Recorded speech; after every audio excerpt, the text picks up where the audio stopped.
નમસ્કાર મિત્રો, ગુજરાતી વાર્તામાં આપનું સ્વાગત છે। સપનામાં સાપ જોવાથી મળે છે આ 5 સંકેત। સપનામાં સાપ કેવી રીતે મળે?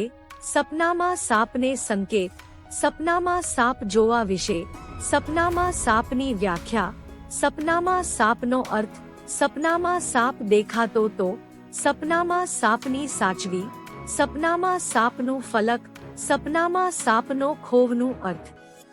આપણે બધા સપના, ક્યારેક તેઓ સૂતા હોય છે તો ક્યારેક તેમની આંખો જાગતા હોય છે। દરેક સ્વપ્ન પોતાનામાં વિશેષ હોય છે અને દરેક સ્વપ્નનો પણ વિશેષ અર્થ હોય છે।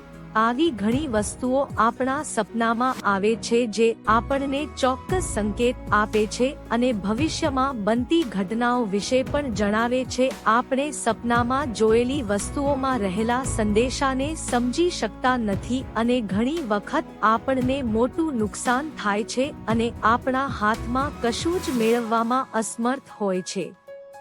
પ્રાણીઓ અને પક્ષીઓ પણ સપના દ્વારા આપણને કેટલાક ખાસ સંકેતો આપે છે। આ બ્રહ્માંડમાં કેટલાક પ્રાણીઓ અને પક્ષીઓ છે જે પોતાનામાં વિશેષ છે। ભગવાને તેમને કોઈ ખાસ કામ માટે પસંદ કર્યા છે। એ જ રીતે કેટલાક પ્રાણીઓ અને પક્ષીઓ પણ સપના દ્વારા કેટલાક ખાસ સંકેતો આપે છે। આ સંકેતો શુભ હોય છે કે અશુભ?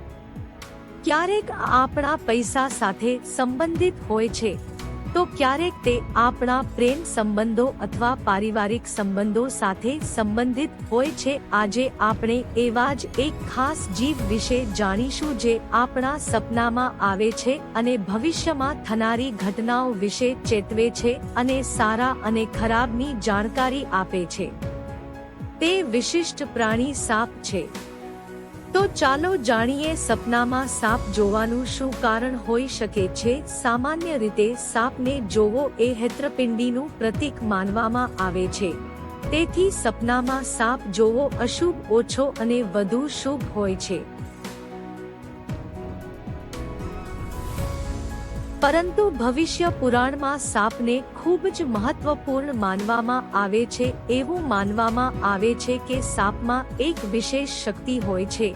તેઓને ભવિષ્યની ઘટનાઓની આગોતરી જાણકારી હોય છે અને આટલું જ નહીં, સાપને પાછલા જન્મનું પણ જ્ઞાન હોય છે। ચાલો જોઈએ કે સાપ અન્ય કયા સંકેતો આપે છે। જો તમે તમારા સપનામાં મૃત સાપ જુઓ છો તો તેનો અર્થ એ છે કે તમારા જીવનમાં કંઈક ખોટું છે અને પરેશાનીઓ જલ્દી દૂર થવા જઈ રહી છે। બીજું, જો આપણને સપનામાં સાપ પકડતો જોવા મળે તો તે પણ એક શુભ સંકેત છે। આ સૂચવે છે કે ભવિષ્યમાં તમે તમારી મહેનત દ્વારા સંપત્તિ મેળવશો અને તમે તેનો સારી રીતે ઉપયોગ પણ કરશો। ત્રીજું, જો સપનામાં સાપ ઉડતો જોવા મળે તો તે પ્રગતિ અને પ્રગતિનું પ્રતીક છે। ચોથું, એવું કહેવાય છે કે સાપ સમાન રીતે જોતા નથી, પરંતુ સાપના રંગો પણ ગાઢ સંબંધ ધરાવે છે। જો સપનામાં કાળો સાપ વારંવાર દેખાય તો તે એક પ્રતીક છે કે મારી પાસે કાલસર્પ દોષ છે, પરંતુ તેના ઉપાયનો પણ આપણા જ્યોતિષમાં ઉલ્લેખ છે। જો તમે તમારા સપનામાં લીલો સાપ જુઓ છો તો તે એક શુભ સંકેત છે અને તે નજીકના ભવિષ્યમાં આપણી સાથે કોઈ સારી ઘટના બનવા તરફ ઇશારો કરે છે। તેવી જ રીતે સ્વપ્નમાં સફેદ સાપ જોવો એ એક શુભ સંકેત છે। આવી સ્થિતિમાં વ્યક્તિને ધન પ્રાપ્ત થશે। પાંચમું, જો આપણે સપનામાં કોઈનાથી ડરીને સાપને ભાગતો જોયો તો તેને અશુભ સંકેત માનવામાં આવે છે। તેનો અર્થ એ છે કે તમે તમારા દુશ્મનોથી હેતરાઈ ગયા છો।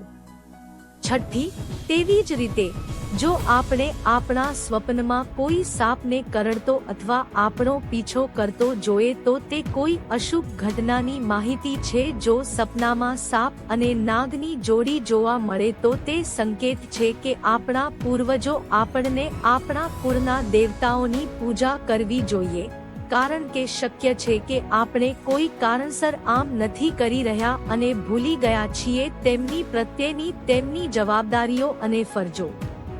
તેથી તેઓ નાગનાગિન દ્વારા આ સંદેશ આપવા માંગે છે, જો તમને સપનામાં સાપના બાળક દેખાય છે તો તમારે એક સાથે ઘણી સમસ્યાઓનો સામનો કરવો પડી શકે છે, જો કે ખૂબ નાની સમસ્યાઓ પણ ઉકેલવામાં આવશે.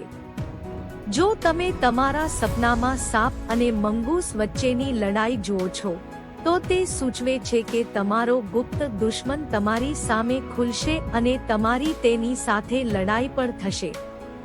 શિવજીને સાપ ખૂબ જ પ્રિય છે, તેથી જો તમે તમારા સપનામાં શિવલિંગની આસપાસ સાપ લપેટાયેલો જોશો તો તમને ભગવાન શિવના આશીર્વાદ પ્રાપ્ત થશે અને તમારી કોઈ પણ ખાસ ઈચ્છા અવશ્ય પૂર્ણ થશે.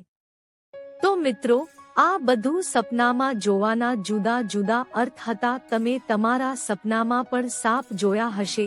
જો તમને આ વિડિયો પસંદ આવ્યો હોય તો વિડિયોને લાઈક કરો, ચેનલને પણ સબસ્ક્રાઇબ કરો અને તેની બાજુમાં આવેલ બેલ આઇકોનને દબાવો અને તમામ પસંદ કરો, જેથી તમને વિડિયોની સૂચના સૌથી પહેલા મળે. અને કોમેન્ટ બોક્સમાં શ્રી કૃષ્ણ જય શ્રી રામ લખો. વિડિયોને અંત સુધી જોવા બદલ તમારો ખૂબ ખૂબ આભાર.